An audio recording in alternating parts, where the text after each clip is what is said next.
During my term as President of the UN General Assembly, as well as on many other subsequent occasions, I have strongly advocated for enhancing the role of public-private partnerships in achieving the SDGs. And I'm a strong believer in the role of PPPs to help develop and distribute COVID-19 treatments and vaccines at global scale.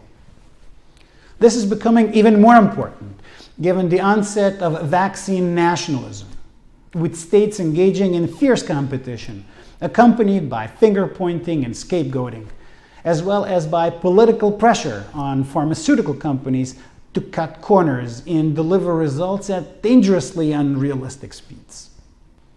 Meanwhile, by the time these remarks are broadcast, more than 30 million people will have been infected, and approximately 1 million will have died across the world. These are staggering numbers. So it's no wonder that we all hope for a vaccine to appear by the end of this year. But in the history of medicine, no pandemic-ending vaccine has ever been created in less than 4 years.